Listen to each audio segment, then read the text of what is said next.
Bem-vindos ao Magos do CX, diretamente aqui da Stay. Galera fera aqui em toda a parte de gravação, conteúdo. Vale a pena dar uma conferida no Instagram deles, que é muito bacana. E hoje quem vai contar um pouquinho das mágicas que fez no nosso setor é o Renan Guttione. Ele é Head de CX no iFood. Já trabalhou debaixo de avião, vocês vão entender um pouco em que lugar debaixo do avião, porque eu falei, pô, debaixo, né? O cara pode ser embaixo da terra, enfim. E também sabe fazer malabarismo. Cara bem exótico, já gostei um pouco da introdução. Renan, obrigado pelo aceitar o convite. Queria que você contasse um pouquinho pra galera da sua história aí, de como foi essas maluquices todas que você fez e da sua carreira também. Bom, eu que agradeço pelo convite, é um prazer estar aqui. Bom, só contando um pouquinho então dessas curiosidades, eu vou contar um pouquinho da minha história. Hoje eu tenho 35 anos, eu gosto de falar que eu sou interiorano, mas na verdade eu nasci, fui criado e vivi minha vida inteira em São Paulo, cidade de São Paulo.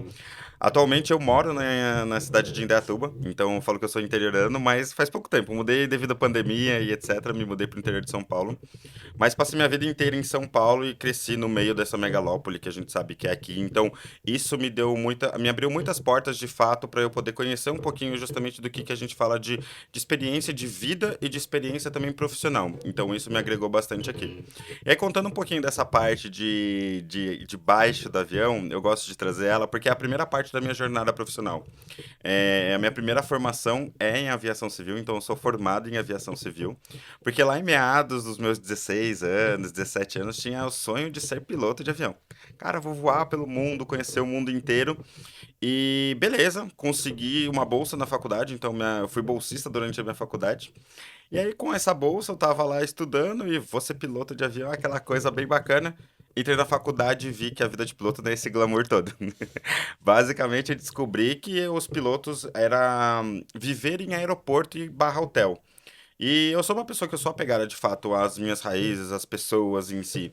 E aí esse ponto me gerou uma inflexão de eu falei assim, poxa, acho que nem é a vida de piloto que eu quero mesmo não. Mas estava na faculdade, era bolsista 100%. O que que eu falei?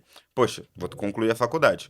E aí, em meados de concluir a faculdade, trabalhando, estudando ali, consegui um estágio numa companhia aérea que era no aeroporto de Guarulhos, que era a antiga LAN. Para quem é um pouquinho mais antigo, conheceu a LAN e a TAM. Eram duas companhias distintas. Eu trabalhava na LAN, que era uma companhia aérea chilena. Essas duas companhias se fundiram e virou a LATAM, que hoje é a mais conhecida e que hoje todo mundo conhece como LATAM.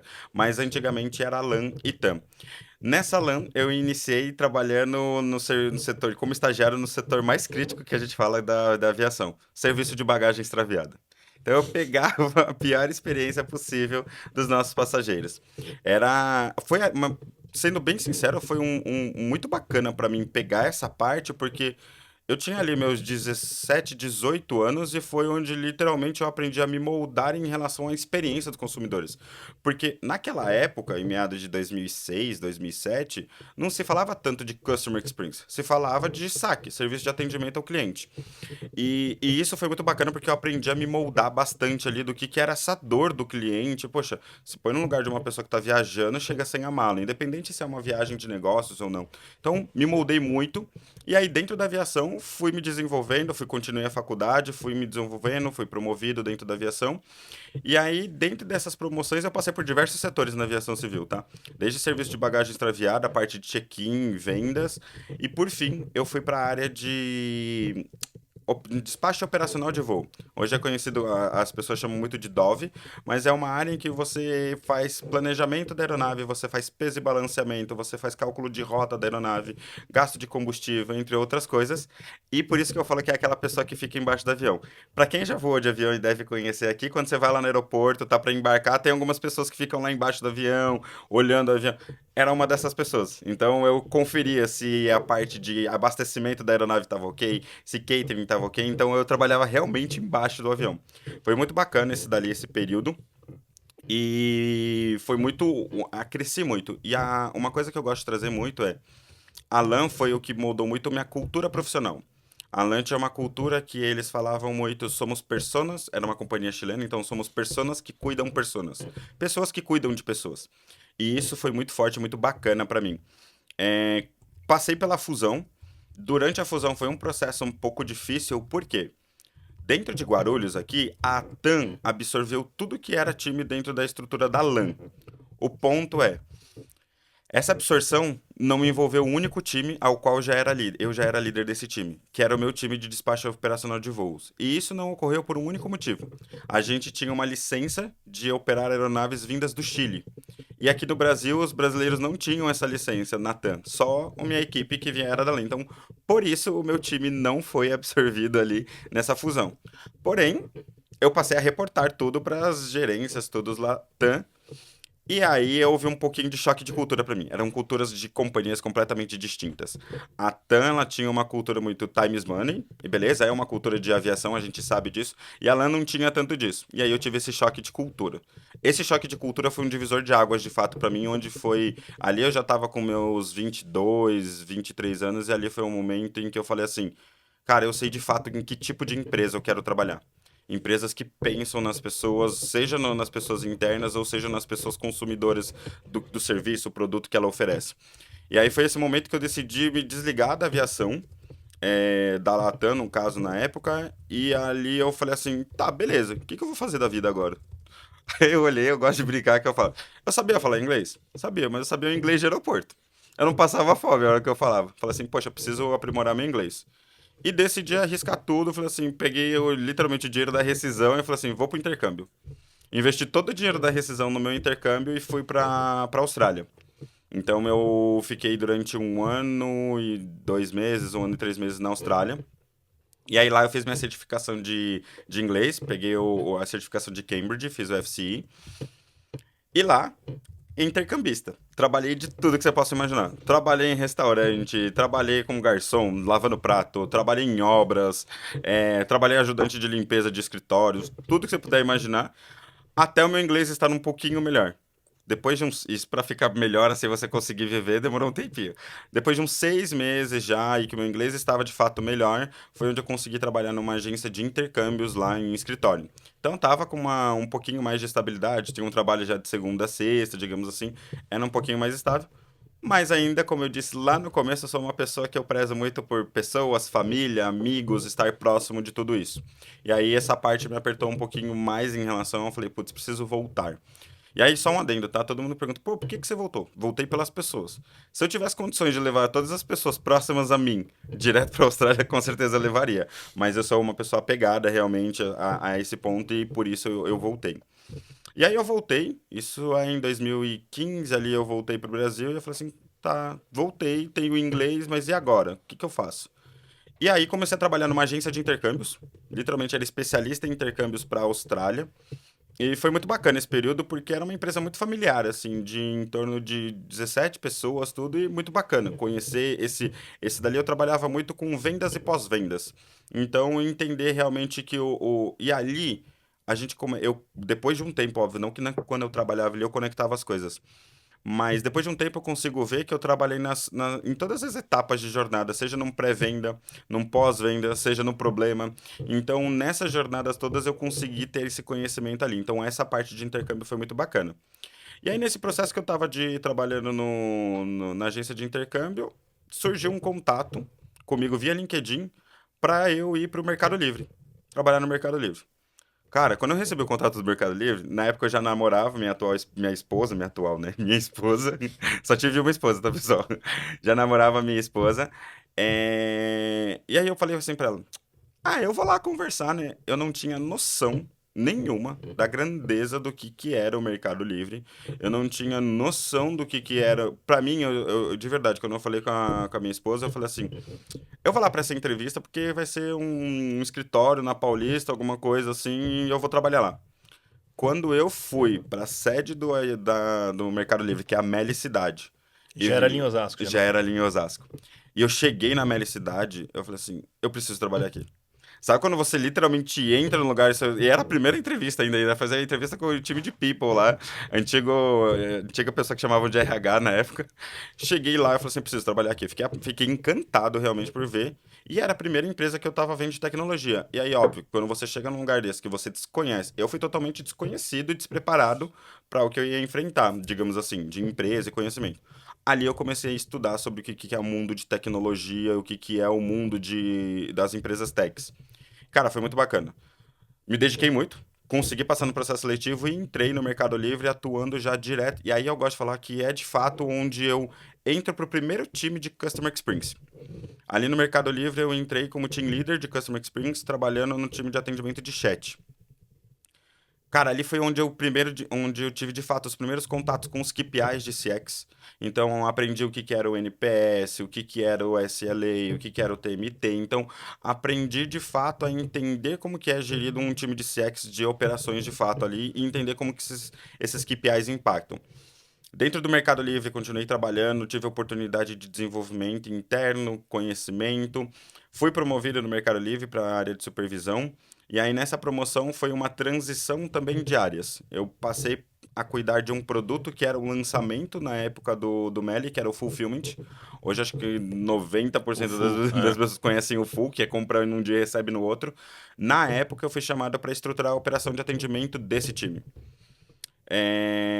Foi sensacional. Assim, foi onde de fato eu entendi como conectar times de produto, onde conectar time de melhoria contínua, onde conectar treinamento, qualidade e entender que o atendimento não fica só ali na parte de responder o cliente. Então foi muito bacana ali onde eu conheci. E aí tava tudo bem no Mercado Livre e recebi um contato para assumir uma posição numa empresa chamada Dog Hero, que era uma startup de hospedagem de pets, muito bacana também. E aí eu gosto de brincar que ali na Dog Hero eu fui chamado literalmente para assumir um desafio que era estruturar tudo meio que do zero. Como que conectava isso? E eu achei muito bacana esse desafio, porque para mim era de fato como que você estrutura e você dá a sua marca para um atendimento, sabe? Para uma operação de CX. E ali eu fui chamado para esse período na Dog Hero, aceitei o desafio, foi muito bacana. Porém, um ano depois, a Dog Hero também passou por um Ela foi processo. comprada, né? Exatamente. Passou por um processo de fusão. Fusão, modo de dizer, ela literalmente foi comprada pela Pet Love.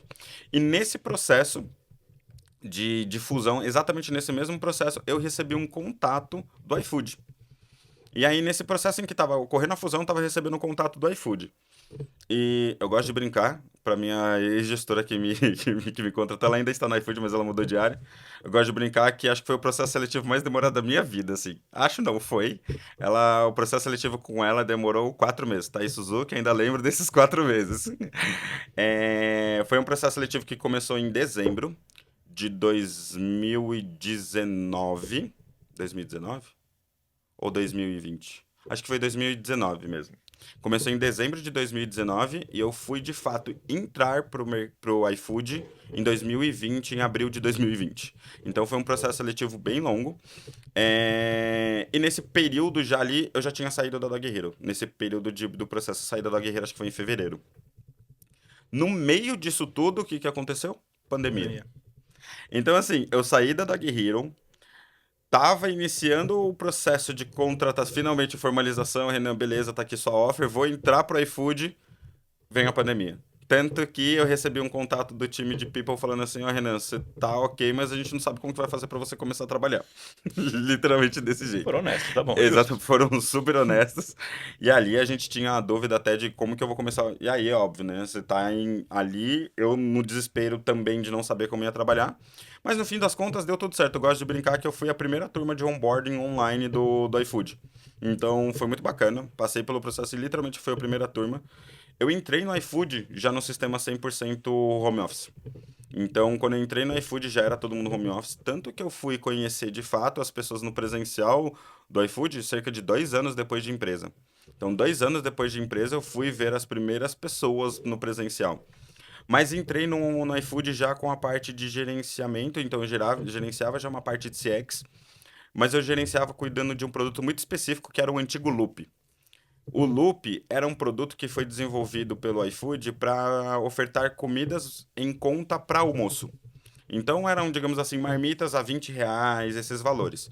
Esse produto eu entrei, deu 3 meses, ele foi descontinuado. Por quê? Tava Demorou pegando. mais tempo pra você entrar do que pro produto se descontinuar. Exatamente. E ali, nesse momento que eu fui, o produto foi descontinuado, na época eu já estava com a Thaís e com o Arnaldo, que era um outro gestor também. Eles me convidaram ali para assumir a parte de operações de atendimento de clientes. Ali foi um desafio que eu falei assim: agora eu tenho realmente um caminhão, uma carreta para puxar aqui e eu preciso aprender como organizar isso.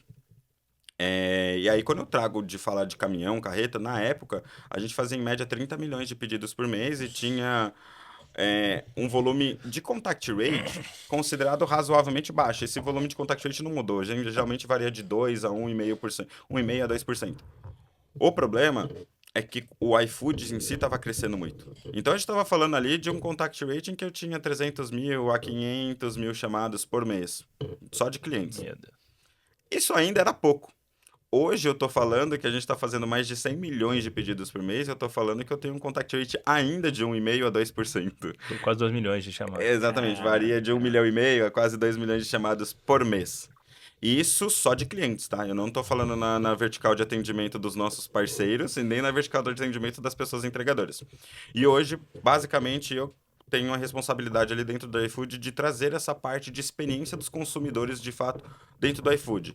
Então, desde as políticas que são aplicadas ali de desenvolvimento de política, cancela ou não cancela, o que, que vai ser feito em relação ao cliente, eu tenho que trazer o lado da jornada de experiência do cliente e também sou responsável por toda a operacionalização de atendimento.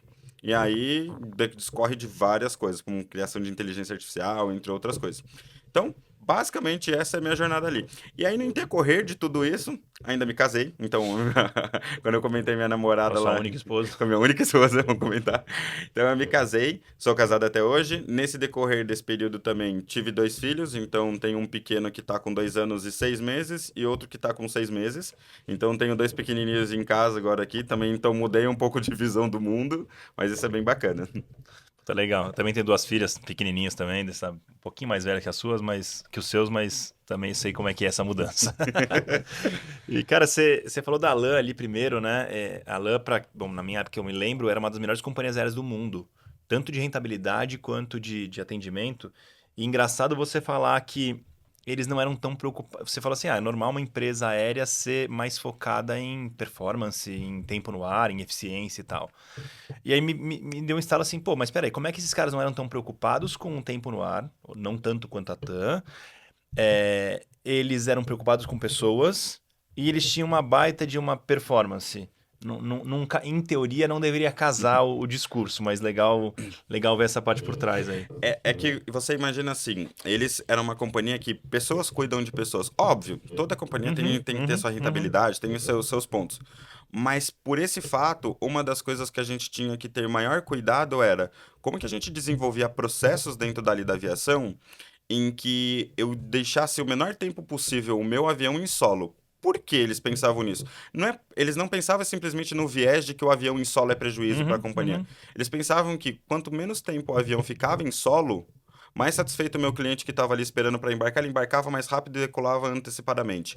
Então, esses processos ele eram muito voltados assim. Óbvio que o por trás disso era, o avião não pode ficar em solo porque é prejuízo. Mas dentro e para as pessoas que trabalhavam, como é que isso era o mindset? O mindset das pessoas ali eram, cara, a gente precisa tirar o avião do solo o quanto antes porque as pessoas ali vão ter uma experiência melhor. Então, é saber trazer isso para dentro das pessoas que trabalham na companhia. Não, eu entendi perfeitamente o seu ponto aí, cara. É exatamente isso. Se você joga não pode porque vai dar menos rentabilidade pra mim. Não é um propósito. Não, cara, quanto mais tempo em solo, pior pras pessoas. E de fato é. Então, eu Exato. acho que é só colocar o direcional certo pra galera trabalhar. E isso faz parte da cultura da companhia. Eu, por exemplo, tenho o nosso CEO atual, o Diego Barreto. Cara, ele tem esse ponto de cultura que é extremamente forte, eu acho isso extremamente importante. E existem diversas culturas de companhias. Tem a cultura que vai ser realmente como a da TAM, como eu mencionei, que é de fato, cara, a gente precisa da rentabilidade, tá tudo bem. E é uma cultura que tem gente que vai se identificar. E tá tudo bem. O ponto que eu acho que é muito claro é tem que estar claro para todas as pessoas que trabalham na companhia qual é a cultura. Eu acho que quando você tenta, por exemplo, se fosse uma companhia LAN naquela época, se fosse uma companhia que falasse assim, a gente é pessoas que cuidam de pessoas, mas ó, o avião atrasou 5 minutos porque você estava ali colocando a comida dentro do avião, Morre na hora. exatamente. Então isso cai por terra. Então acho que a parte cultural da empresa e como que você dissemina isso é extremamente importante. Ali você consegue trazer. E tá tudo bem se você não se casa com aquela cultura. A gente sabe como funcionam, por exemplo, culturas de grandes bancos e bancos antigos versus a cultura dos bancos Uhum. novos, por exemplo, citando aqui Nubank. Então a gente sabe como que funciona isso. E tá tudo bem. Tem pessoas que vão se encaixar na cultura do Nubank, tem pessoas que vão se encaixar na cultura de bancos antigos. E é assim, o mais importante é que você se enquadre e você entenda claramente como que funciona aquela cultura. Que aí você com certeza vai conseguir trazer seu direcional. Não, muito legal. E aí você comentou que você morou na Austrália, né, cara? E conectando as coisas, eu morei na Austrália em 2005 e eu fui de lá. Eu fui via Chile, depois Auckland Auckland e e Sydney. Sydney. Legal, legal. É uma baita Boa. experiência, assim. Também gostei muito de morar lá, mas... Você morou em Sydney? Eu morei uma semana em Sydney só, não gostei. Eu morei em Perth, em Cairns, enfim, fiquei rodando Ficou lá, doido. trabalhei em fazenda, em Bundaberg, catei tomate, fiz de tudo também, lavei prato, limpava Sensacional. aquelas escolas, o TAFE, eu Sim. limpava o TAFE. Ah, você limpava 4 da daí? manhã eu entrava lá pra limpar. Eu limpava muito escritório. Eu entrava à noite, eu entrava 10 horas da noite em vários os prédios lá. É que eu morei em Sydney, eu fiquei a grande parte do meu tempo em Sydney, viajei para outros lugares, Tá. mas eu limpava os escritórios ali. Fui pra Perth, cara, eu era apaixonado por Perth, assim, mas eu fui pra Perth pra visitar. Pra mim, as belezas de Perth, assim, dentro da a Austrália em si, as belezas naturais por si só já se falam. Mas a de Perth, eu acho que tinha algo É, que era diferenciado mesmo. era legal, foi bacana ter passado esse tempo lá. E daí eu trabalhava, puta, vou entrar num assunto aleatório, mas bem rápido. Trabalhava com um amigo meu e eu trabalhava limpando os vidros e os elevadores, né? E às vezes eu misturava o produto que era para passar no vidro, no aço, e engordurava tudo e tal. E ele trabalhava com um vácuo nas costas, né? Uhum. E cara, aquele negócio dava choque. Aí eu tava limpando ele, ai! Brasileiro morando fora, enfim, época boa. Pior que essas histórias são as melhores. Mas vamos lá. Um ponto que você trouxe 2 vezes já sobre isso, eu acho que assim, quanto mais rápido a gente descobrir o que não faz sentido pra gente é super importante, né? E você Exatamente. rapidamente descobriu, tá, entendi, gostei da lã, não gostei dessa outra cultura, como você falou, tranquilo, mas não gostei. Então, bom, já sei o que eu não quero. E eu acho que você toma decisões depois disso muito mais acertadas na sua carreira, baseado nesse conhecimento logo de cara que você teve aqui muito no início, né? Exato. E eu acho que algumas dessas decisões, por exemplo, quando eu decidi entrar no Mercado Livre, que eu falei, poxa, eu quero entrar aqui nessa empresa, eu já estava levando justamente isso em consideração. Eu tava. Por que que eu comentei da melicidade? Porque a melicidade, para mim, é uma forma com que o Mercado Livre mostrava para as pessoas que trabalhavam no Mercado Livre o que ela proporciona para quem está trabalhando ali e o cuidado que ela tem com aquelas pessoas. Cara, quando eu conheci a melicidade, tem a academia lá dentro da. Todo mundo acho que já ouviu da história da melicidade, mas tinha academia lá dentro. Naquela época eu entrava e falava assim, cara, que mundo é esse que tem? Você tem uma academia dentro. Naquela época isso era No um. mínimo incomum. Exato, no mínimo incomum. Então, isso pra mim, por isso que essas decisões de falar, eu quero entrar nessa companhia, acho que fez total diferença pra mim. O mesmo foi com o iFood. Com o iFood, vamos ser bem transparentes. Se a gente está num processo seletivo que está demorando tanto tempo assim, normalmente a gente tem a tendência a desistir e a tendência de olhar e falar assim, cara, a companhia tá. Só que eu olhava para o iFood também e olhava e falava assim, poxa, é uma empresa que eu quero estar. É uma empresa que eu me identifico com a cultura. É uma empresa que, para mim, ali, eles têm uma visão de tecnologia, uma visão de cuidado com as pessoas, que para mim eu acho que é o diferencial e eu quero entrar ali. Então você vai, quando você tem isso muito claro, você vai se dando mais chances e você vai se dando direcionais mais certos. Então eu acho que isso é extremamente importante ali. Essas decisões para mim. Hoje as pessoas, muito óbvio, né? LinkedIn está aí, a gente sabe. Contato de pessoas de LinkedIn. Eu sou muito transparente, eu falo assim, olha, de que empresa que você está falando? Porque muitas vezes a gente recebe aquele contato assim, oi, eu estou cuidando de um processo seletivo aqui para uma empresa que eu ainda não posso te falar. Eu sou muito transparente, eu falo assim, eu não participo de processo seletivo a menos que eu saiba do que eu estou falando. Por quê? Porque eu quero saber para que empresa eu posso estar ali, o que empresa está interessada em mim, para eu literalmente, dar clareza de qual é a cultura que eu tenho, e se minha cultura vai casar com a daquela ali. Eu acho que o match das pessoas, eu acho que isso é extremamente importante. Não perder nem o seu tempo nem o da pessoa, né? Exato. Justo, justo. Vamos falar um pouco de equipe aqui. Eu quero puxar esse tema. Tem vários assuntos sobre isso. Ah, tem sempre uma máxima. Não, a gente tem que ter equipes de alta performance, né? O que para você é o elemento principal é, que você diz que, cara, para ter uma equipe de alta performance, eu preciso disso aqui. O que você. Cara, pra mim, eu acho que é o alinhamento, do direcional da companhia. Eu acho que se você tiver um time que tem um alinhamento do direcional da companhia, você já tem meio caminho andado. E o que é o direcional da companhia? Eu vou trazer exemplos para o meu dia a dia. O iFood agora está no momento em que o direcional é a gente precisa estruturar e fazer o diferencial de experiência para os nossos clientes. Há pouco tempo atrás a gente estava muito com um diferencial de a gente precisa expandir e crescer, atingir a marca dos 100 milhões. Agora a gente volta o foco para a experiência. Se dentro disso o meu time tá com esse direcional e tá comprado com isso, você já tem meio caminho andado. Então você já tem um time ali que vai seguir isso dali. Isso casa, obviamente, com a cultura, como eu mencionei. né? Não tem como você conseguir comprar um time com direcionado à companhia sem a cultura. Então, tem que ser um time casado com a cultura também. Mas um outro grande ponto que eu acho que gera um time de alta performance não é nem tanta parte técnica, tá? Eu considero que a parte técnica, ele é um desenvolvimento do dia a dia. Eu vou trazer um exemplo bem claro. Se eu for falar do iFood aqui, da parte técnica do iFood, das especificidades do iFood no dia a dia, cara, ninguém vai ter conhecimento que não esteja lá no dia a dia. E essa parte técnica, quem vai chegar no iFood não vai ter de imediato. Ela vai desenvolver. Uhum. Então a parte técnica, para mim, ela é desenvolvível, digamos assim. Agora, uma parte que não é desenvolvível que não exige desenvolvimento, digamos assim, é a comunicação dessas pessoas dentro do time. Então, para você ter um time de alta performance, ela precisa estar olhando para o mesmo direcional que é a companhia. Isso vai com a cultura. Dois, como que a gente se comunica entre partes ali. Aí você tem um time de alta performance. Por quê?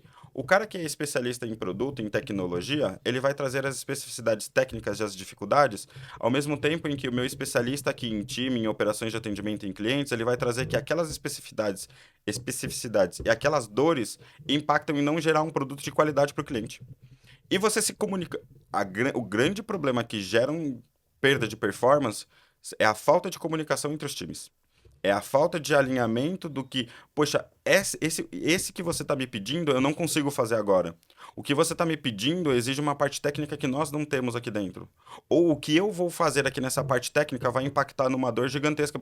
Só que se você, cada um faz em seus silos especificamente, você impacta diretamente no final do resultado, que é o direcional que a companhia quer. Legal. Então, para mim é isso. Time de alta performance é se comunicar muito bem. Tá, e isso é um pouco mais. Não, não é fácil, tá? Muito pelo contrário, parece besta, mas eu concordo. Eu tenho várias falhas disso, mas enfim. É, mas dentro do seu time tá um pouco mais controlado. E como é que você faz a interação entre times daí, né? Então, pô, ter o time alinhado, todo mundo entendeu, passei já a visão do que nós estamos indo, a gente mudou a visão agora, então tô passando a nova visão pro time, a gente se comunica bem, faz as reuniões, faz os ritos ali para garantir comunicação. E os outros times? E aí, como é que. Boa. E aí vai muito o papel do gestor, né? Vai muito o papel justamente de liderança desses times. Eu, por exemplo, tenho aqui que eu tenho um alinhamento semanal com gestores dessas outras áreas. Por quê? Porque justamente se você traz, eu vou trazer exemplos aqui, time de data. Time de data normalmente é um time muito técnico. É um time que ele tá ali, e isso é natural, é o perfil do time de data. E tá tudo bem. O meu time, por exemplo, é um time que tem um perfil já de comunicação. Porque é um time voltado a atender, a operar e trazer essa experiência. Então, nesse conceito ali, o que é a responsabilidade de integrar isso? É o gestor. É o gestor ir lá e trocar ideia com o gestor do outro time e falar assim: Uou, o que você está planejando ali para esses próximos dias? O que você vai fazer? Vai gerar algum impacto aqui ou não?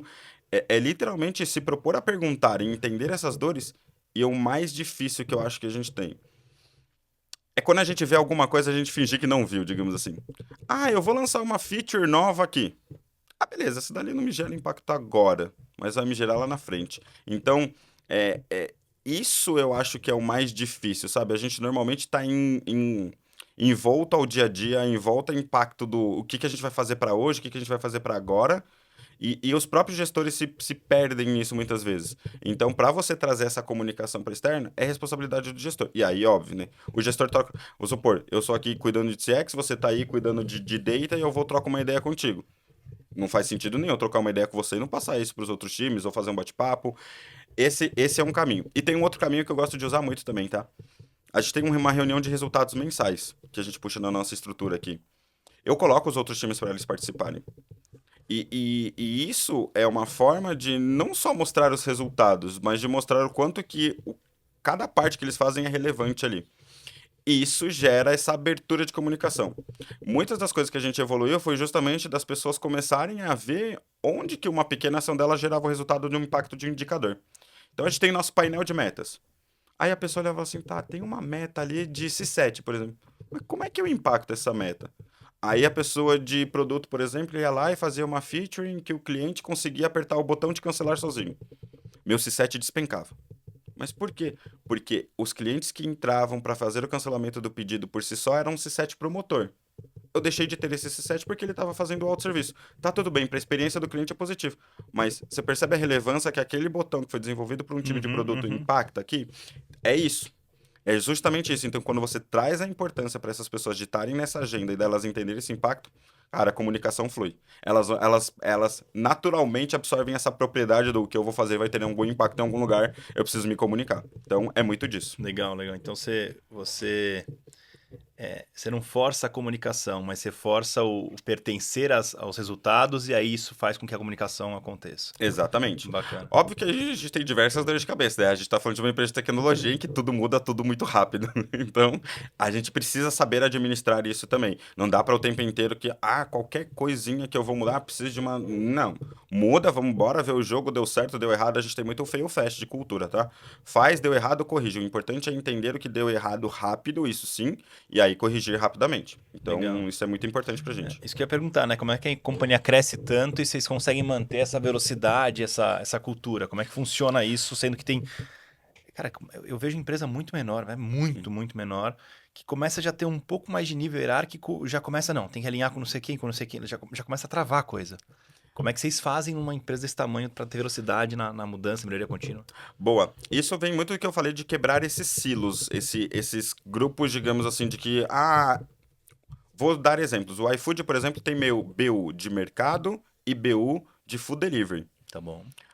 O que o iFood tomou como decisão? Viu que isso estava gerando justamente essa parte mais burocrática dentro da companhia. O iFood mesmo, como decisão de companhia, falou assim, opa, vamos unificar as BUs, agora é BU Marketplace.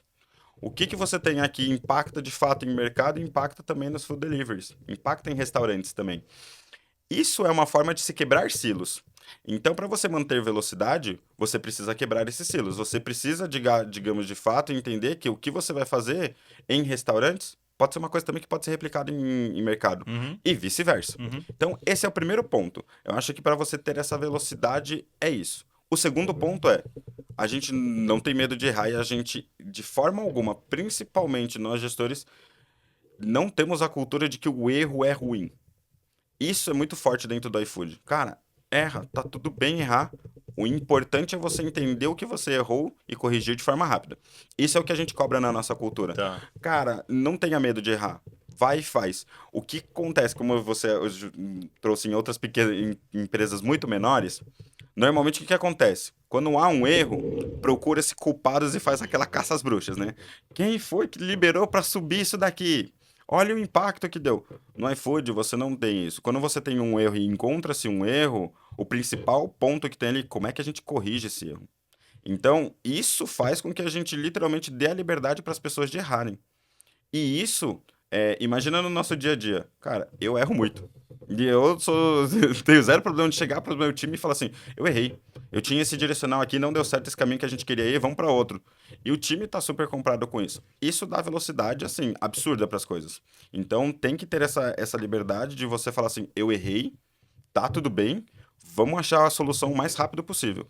Poxa, não tem solução para isso daqui. Como que a gente volta para o que estava anterior? Então, é muito disso. A gente tem isso dali. Óbvio que quando a gente fala de grandes, de largas escalas, existem os testes para isso, existem os ajustes para isso, existem todas as operações direcionadas para isso. Mas quando é alguma coisa que você fala que, putz, vai dar certo e mesmo assim em larga escala não deu, tudo bem, dá o passo para trás, volta, corrige, vamos dois para frente. Então, essa cultura ela é muito forte dentro do iFood. Tá, mas você tem autonomia, então. Tem. Isso é extremamente importante. Nós, gestores, temos autonomia, os nossos times também têm autonomia. A gente tem algumas reuniões que a gente chama reunião justamente de trabalho barra alinhamento. Por que é a reunião de trabalho barra alinhamento? É justamente para você comunicar o que você olhou, decidiu e como que você quer fazer. Tem alguém que tem algum problema com esse caminho que a gente está seguindo? Eu tenho. Então, beleza, traz agora. A partir do momento que a gente olhou e falou assim, beleza, é esse caminho que a gente está seguindo, essas discussões do, putz, esse caminho a gente não deveria ter seguido, a gente meio que deixa elas de lado. Por quê? Era para ter tido essa discussão lá atrás. Então, a gente tem muito o que a gente fala de conflitos produtivos. A gente tem um conflito ali do tipo, poxa, eu acho que tem que ir por esse caminho, não, eu tenho que ir por aquele, beleza, estamos discordando aqui, mas decidimos, é o caminho X que a gente vai. Desculpa, o Renan não vai poder voltar lá daqui a 2 meses e falar assim, eu acho que a gente deveria ter ido pelo caminho Y mesmo. Não, não, não, não. A decisão foi tomada lá e tá todo mundo comprado para isso. Sim. Então, é muito disso e essa autonomia que a gente ganha, tá? É essa autonomia, por exemplo, quando a gente faz a definição das metas estratégicas, é isso, a gente definiu as metas aqui, a gente vai rever elas daqui a 6 meses. Agora é como é que a gente entrega essas metas. Uhum. Poxa, Renan, eu acho que não deveria ser. Cara, É agora não seis. é exatamente. Então, isso faz com que você tenha autonomia justamente já para tomar de decisões de como que eu entrego essa meta. Então, o meu time está lá direcionando como que eu faço para entregar aquele resultado, como é que eu faço para melhorar a experiência, como é que eu faço para trazer um direcional novo para a companhia em relação a esse daqui. Então, você ganha essa autonomia, essa velocidade ali, e obviamente a gente fica aqui tentando equilibrar as partes, porque são várias coisas ao mesmo tempo. Tá bacana. Ô, Renan, a parte toda de IA, né? Então você fala muito de inovação, você fala muito de autonomia. É, tem algumas companhias que tomam a decisão de fazerem mesmo toda a tecnologia dentro de casa. Tem outras que fazem, puta, vamos pegar tudo de fora. E tem o híbrido, óbvio, mas primeiro, como é que vocês encaram essa questão e por quê, né? Então, da escolha, e depois me conta um pouco de IA, mas vamos primeiro para esse pedaço aqui. Boa. A gente leva muito em consideração, e aí eu vou ser muito transparente com vocês aqui. Várias vezes eu, Renan, levantei a bola dentro do iFood e falei assim: por que que a gente não desenvolve a nossa própria ferramenta de atendimento? A gente sabe que teve várias companhias de grande porte, por exemplo, que O desenvolveram essas próprio Mercado Livre, se eu não me próprio engano, tem Mercado Livre. muita Eu coisa. passei pelo. Eu chamava CX1 na época, eu não sei se ainda é assim a Tá. ferramenta, mas eu passei por esse processo. Eles trabalhavam com Salesforce na época e passaram para atuar com CX1. E eu passei por esse processo de migração. E foi uma bola que eu levantei dentro do próprio iFood. Só que o iFood traz, e essa tomada de decisão de inteligência artificial, a gente traz de fora, faz aqui dentro, essa ferramenta traz de fora e traz aqui para dentro. Esse é um tipo de decisão que o iFood olha e fala assim: é o meu core fazer isso? Faz parte do meu core fazer isso? Exemplo, o iFood é uma empresa de tecnologia, Uhum, uhum. mas faz parte do core a gente desenvolver uma ferramenta de atendimento hoje? Olhamos que não. Faz parte do core do iFood desenvolver uma ferramenta em que, poxa, eu vou ter que estar sempre me atualizando, porque eu vou ter empresas como ferramentas como o Salesforce, como o Zendesk, que vão estar lá desenvolvendo e são próprias para isso. É parte do meu core fazer isso? A gente olha que não. Já a parte de inteligência artificial, por exemplo, o iFood não. É que agora a inteligência artificial está muito em alta, mas o iFood tem modelos de inteligência artificial desde meados de 2018. Hoje a gente está falando que o iFood internamente tem mais 150 modelos de IA atuando ali. Tá. E aí o iFood olha, isso faz parte do meu core? Opa, faz, porque sem inteligência artificial hoje, o iFood não consegue gerar a rentabilidade que ele precisaria gerar, digamos assim, para se manter. Então, opa, faz parte do meu core? Faz, porque sem isso o iFood não sobrevive. Então, é mais ou menos nesses quesitos que a gente decide Tá. interno ou não internalizar ou não algo. Tá. E aí, se vocês já estão há tanto tempo usando os IAs, né? O que que você, na sua área específica, o que vocês estão fazendo hoje? Onde você colocou para rodar? O que vocês estão colocando? O que você puder contar, claro. Boa.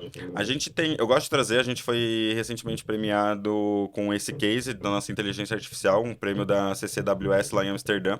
Muito bacana. Foi um prêmio que a gente recebeu pela nossa inteligência artificial interna que a gente desenvolveu para atendimento. Tá. A gente apelidou ela carinhosamente de Rose, e aí Rose, para quem conhece os desenhos Jetsons do Jackson. passado, é basicamente em homenagem ao robozinho que atendia lá, era o desenho do futuro, então a gente apelidou ela carinhosamente de Rose. Para você ter uma noção, eu comentei aqui que a gente faz em média ali cerca de 1,5 milhão de chamados de clientes por mês. E aí a gente, em meados ali de 2022, a gente olhou e a gente falou assim, uma hora essa conta não vai fechar. O que que é essa conta não vai fechar? O iFood está crescendo e o meu volume de chamados cresce na mesma proporção. Ou seja, cada vez mais eu vou precisar de pessoas para atender esses chamados. Não faz sentido, porque a conta não vai fechar e que tanto que eu crescer, vai ser basicamente para pagar uma nova operação de atendimento. Sim. E aí a gente olhou e falou assim, essa conta não fecha. Então a gente precisa aqui entender e desenvolver nossa ferramenta de atendimento de inteligência artificial. Foi nesse momento que a gente começou a desenvolver a ferramenta de inteligência artificial. E aí as pessoas falam assim, nossa, a ferramenta de inteligência artificial. Todo mundo acha que já nasce tudo perfeito, né? A gente colocou, eu não tô brincando, a gente colocou a ferramenta de inteligência artificial no ar para fazer os primeiros testes. Foi algo surreal, assim. A gente falou, opa, vamos desligar. A gente basicamente dobrou o volume de cancelamento de pedidos. A gente tava fazendo meio que tudo errado. Não é que tava fazendo tudo errado. Eram os testes. É como eu falei, a gente tinha essa liberdade de testar. Mas o que que acontece com a inteligência artificial que a gente desenvolveu? A gente falou assim, vamos colocar num dos maiores motivos ofensores que a gente tem no iFood. Qual é? Meu pedido tá atrasado. E beleza, só que a gente colocou uma inteligência artificial em que a gente falava assim para ela, ó, o pedido está atrasado, o cliente vai entrar em contato que o pedido está atrasado, o que que você pode fazer, inteligência artificial? Cancela o pedido pro cliente, né? Você não vai dar mais transtorno para ele. Cara, foi... Ah, é ela que decidiu fazer o cancelamento, então. Exato, e a gente colocava a inteligência artificial para decidir fazer o cancelamento. Cara, qual é o sentido disso? Você tá com fome, seu pedido atrasa. Você entra em contato com o iFood, você não tá querendo que você cancele seu pedido para demorar mais 1 hora para chegar um novo pedido. Fazer um novo, aí você já Exato, então isso é meio desesperador. E aí ia lá, apertava o botão de cancelar, cancelava, os clientes começaram a literalmente detratar. Além de eu ter aumentado meu volume de cancelamentos, mais prejuízos, meu C7 foi lá para baixo. chão. Exato. Então o que que acontece? O que que a gente entendeu ali? A gente falou, opa, a gente tem a oportunidade de melhorar a jornada aqui da inteligência artificial. E aí como que a gente melhora? Poxa, oferta para o cliente aqui a informação de que onde que está o entregador, em que status que está, faz a conexão aqui para ver como que está a conexão com o restaurante. O restaurante já despachou o pedido? Não, se não, como que a gente valida com o restaurante que ele vai despachar mesmo? O entregador está em rota, aconteceu alguma coisa com o entregador durante o caminho que está fazendo ele atrasar o pedido? Ele teve um pneu furado que o atrasou? Ele teve algum contato? O entregador teve algum contato com o nosso atendimento pedindo ajuda em relação a esse pedido? Então essa triangulação, a gente começou a olhar e falar assim, poxa, a gente tem muito mais oportunidade do que simplesmente ofertar um cancelamento. E aí a inteligência artificial, óbvio, a gente foi desenvolvendo ela, trabalhando isso. E aí, os resultados vieram. A gente falou assim, poxa, temos aqui um case gigante na mão para a gente poder melhorar. E aí a gente foi evoluindo, trazendo várias melhorias para essa inteligência artificial. Resumo da ópera. Hoje, essa minha inteligência artificial, ela é responsável por atender 65% de todo o meu volume que entra de atendimento. Por isso que quando eu falo 1,5 milhão de chamadas por mês, é um volume gigantesco, mas Mas eu nem fiz... não tá tudo no humano. Tá. Exatamente, eu tenho 65% que ele é atendido e ele é retido, digamos assim, por essa inteligência artificial, com uma satisfação de atendimento melhor do que o meu atendimento humano. Sim, sim.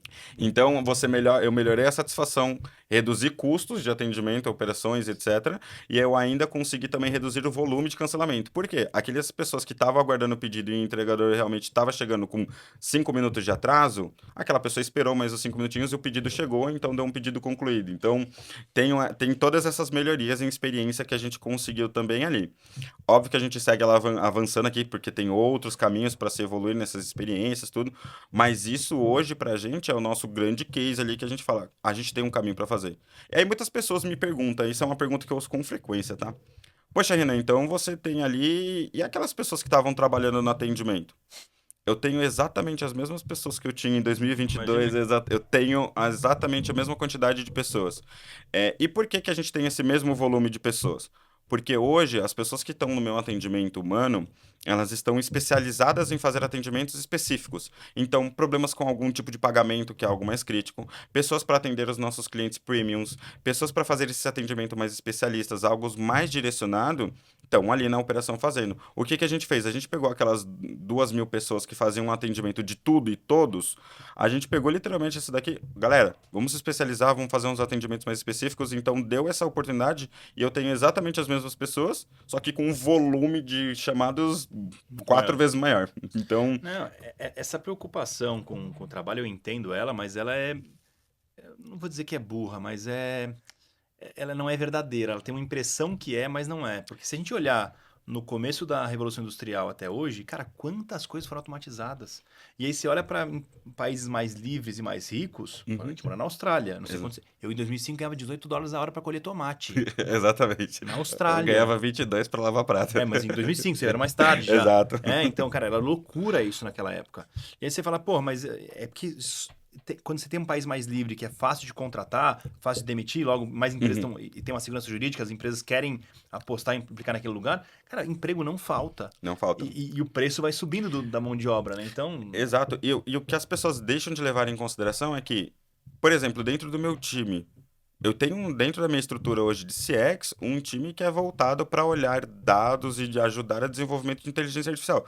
Esse time em 2022 sabia fazer isso? Eles não tinham nem ideia do que era inteligência artificial, digamos assim. Eles não tinham ideia de como que se fazer um prompt, de como que se uhum, fazer. uhum, E essas pessoas se especializam. Por isso que eu falei que essa parte técnica se uhum, desenvolve, é um desenvolvimento que acontece. E essas pessoas se desenvolveram e hoje elas são de fato ali pessoas que entendem de inteligência artificial, que têm um conhecimento, que se aprofundaram e buscaram conhecimento. E hoje, se eu falar assim para elas, olha, vamos fazer uma inteligência artificial em outra estrutura, elas estão aptas para mudar, até migrar de estrutura. Então, esse ponto de que a inteligência artificial, quem que vai fazer as melhorias da inteligência artificial? Quem que vai desenhar prompts? Quem que vai alimentar?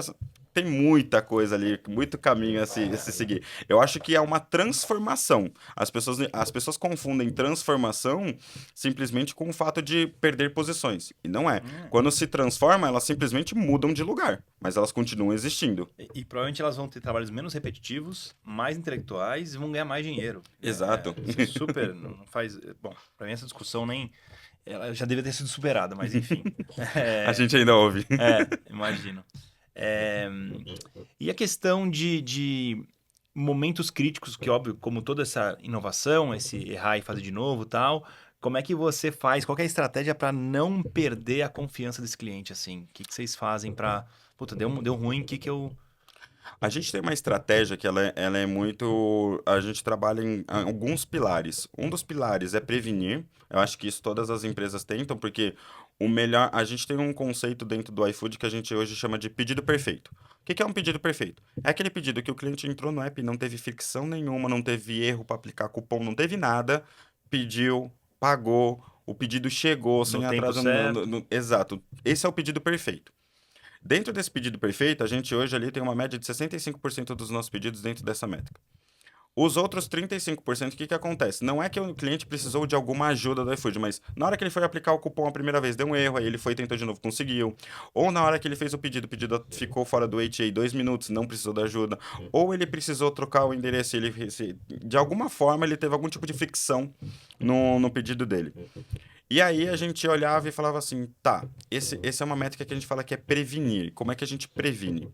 A outra métrica que a gente tem, a métrica, ó, o outro pilar que a gente tem é o escutar, atuar e escutar. O cliente teve um problema. Como que a gente está atuando e escutando esse cliente? Então a gente tem ali as nossas métricas clássicas de atendimento, que é S7, a gente olha para Reclame Aqui, a gente olha para as nossas mídias sociais. E tem uma terceira parte que é o reverberar, que é como é que a gente garante que os nossos clientes compram a marca iFood, que eles são, digamos assim, embaixadores da marca iFood. E aí, trazendo de trás para frente.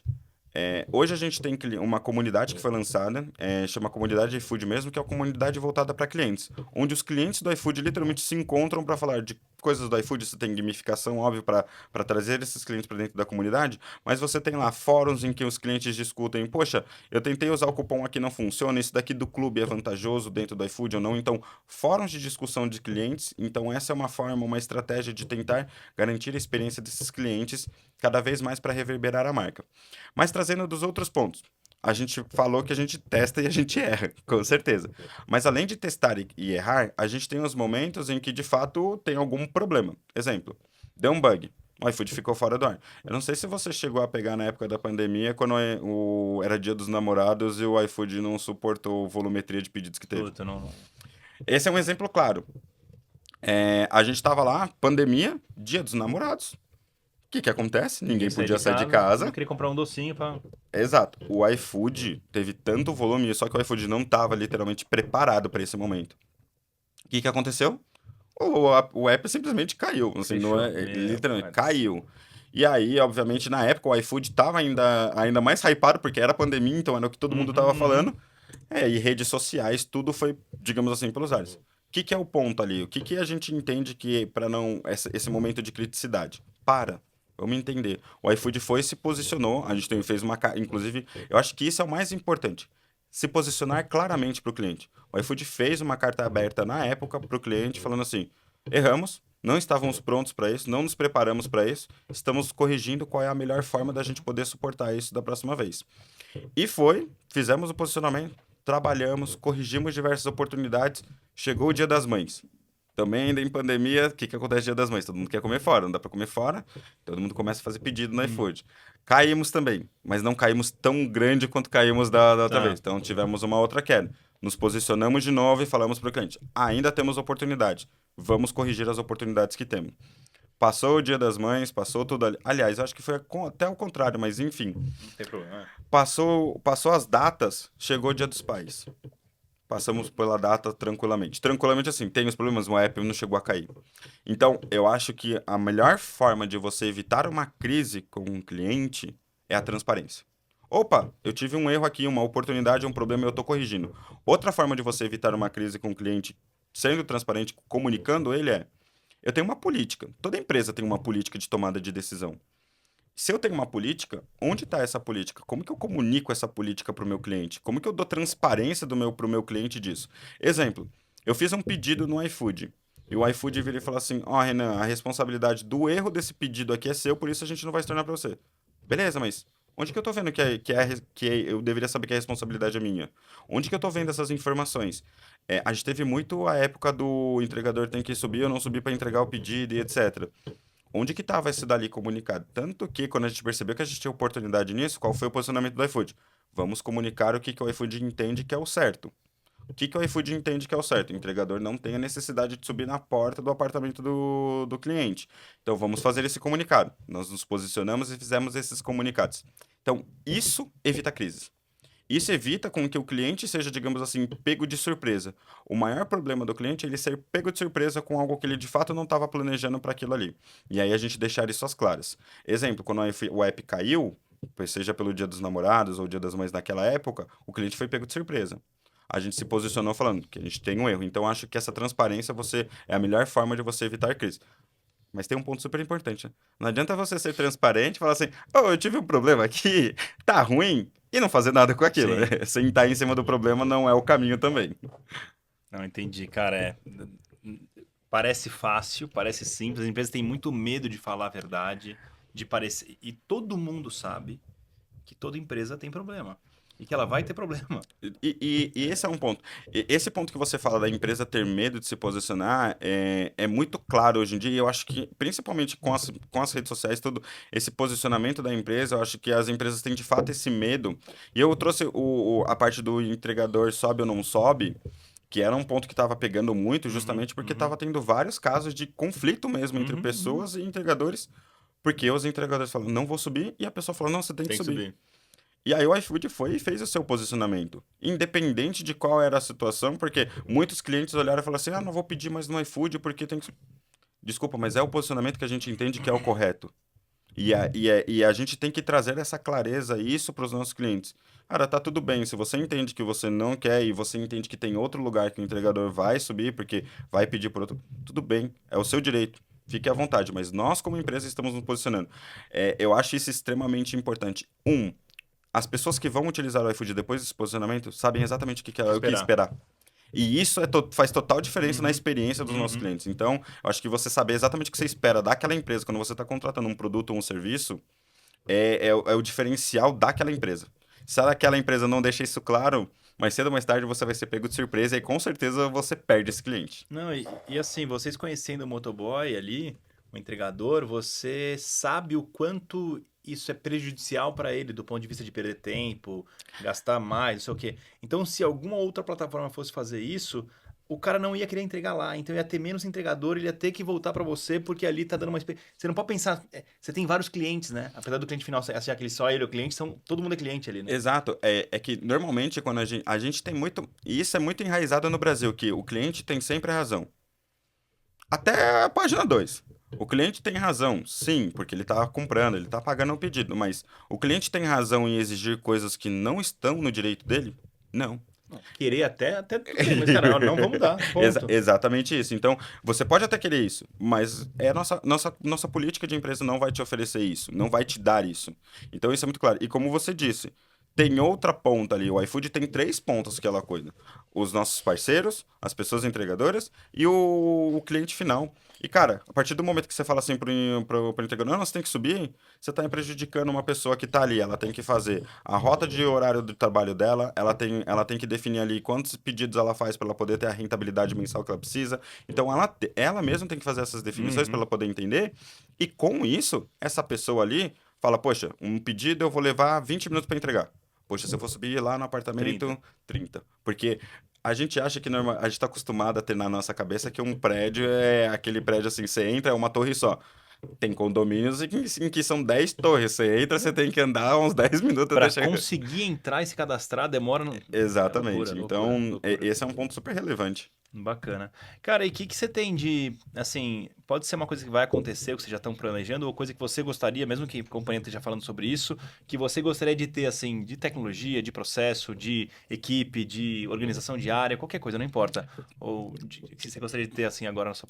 Olha, tem uma coisa que é um sonho que a gente está conversando internamente, que é hoje a gente tem a nossa parte de treinamento e qualidade, mas muito mais a parte de qualidade e a gente é literalmente capital humano fazendo a análise dessas qualidades. Uhum, O meu sonho, o meu pedido tá que a gente tenha. E quando a gente faz análise de qualidade, a gente faz de forma amostral.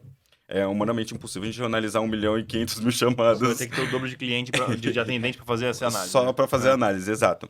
Então eu não consigo fazer essa análise. Então o meu sonho, o meu grande pedido de momento é: eu preciso de uma IA para fazer a análise do meu atendimento. Por quê? Eu preciso. Poxa, Renan, mas a própria IA já não faz isso? Não, é justamente esse é o caminho. Como que minha IA garante que eu estou tendo qualidade no que eu estou falando pela própria IA e como que essa IA também me ajuda a verificar os casos de atendimento humano que a qualidade está boa. Esse é um sonho que eu tenho, assim, que para mim vai mudar, porque eu saio de um patamar amostral para ter a certeza do que eu estou fazendo tá gerando qualidade ou não para o nosso consumidor Sim, final. sim. Então, esse é um caminho que eu tenho de grande expectativa, assim, de entender e, como eu falo, a IA vindo para fazer essa parte de monitoria de qualidade, digamos assim, de entender o que está sendo de qualidade, a minha própria IA vai falar que a IA está errando. Vai falar, ó, a sua IA está com oportunidade aqui. Você tem isso para ser desenvolvido aqui. E, cara, aí você coloca o time para pensar num prompt, para pensar numa ação para aquilo. Ou que seja o processo, ou que seja a sua política que está errando e que está falhando. Então, isso para mim eu acho que vai ser de fato um divisor de águas, assim, vai mudar alguns jogos ali em relação a olhar isso com mais carinho. Vou dar um exemplo. Quando a gente vê algum caso em mídia social, a gente normalmente olha assim e fala assim, nossa, aquela empresa é mó ruim, né? Olha o caso da mídia social. Provavelmente, aquele é o corner case que saiu de tudo que estava previsto e Uhum, deu aquele problema uhum. ali. E é isso. Por que, que aquele corner case saiu? Justamente porque a qualidade não tem como monitorar um caso específico que vai dar esse dali. E tá tudo bem, é responsabilidade nossa até prever isso. Mas com a IA, em tese, você deveria estar pegando já até os corner cases. Uhum. Então você pega 100% de tudo. Então você não vai ter a possibilidade de olhar e falar assim, poxa, esse daqui escapou porque eu não vi. Nada Não tem como. escapa, nada escapa. Exatamente. Então, Boa. tô com essa expectativa bem lá em cima, viu? Legal. E vocês estão desenvolvendo isso já ou você só por enquanto é desejo? Por enquanto ainda é desejo, mas já tem um time ali nosso interno de treinamento e qualidade de CX que está olhando para essa parte ali, vendo se existe já fornecedores no mercado, se a gente traz isso internalizado. Tem um time ali que está olhando para a Boa. gente isso. Muito bom, cara. Assim, show de bola. Adorei conhecer sua história toda bem diferente, assim, muito caminho, vamos dizer, não reto, né? Mas que chegou num lugar super bacana. Aí, parabéns e muito legal conhecer a energia que você tem também e como você fez como você vê a organização como um todo, como você foi construindo sua carreira, tomando boas decisões aí, muito legal. Bom, eu que agradeço. É bacana. Eu tenho muito orgulho da carreira que eu desenvolvi. Ainda tem muito caminho para trilhar. Acho que ainda, como eu gosto de brincar, ainda sou novo. A aposentadoria ainda vai demorar um tempinho. Mas é muito bacana. Eu acho que o que eu gosto de trazer muito é as pessoas realmente têm que olhar para si e falar assim, cara, isso faz sentido para mim. Muitas vezes é isso que as pessoas têm medo de olhar e falar assim, poxa, faz sentido para mim. Então, eu acredito e quando eu acredito que faz sentido, eu vou sem medo e vai dar tudo certo. Boa, fechou. Cara, obrigado, Obrigadão, viu? viu? Valeu, Eu que Renan. agradeço.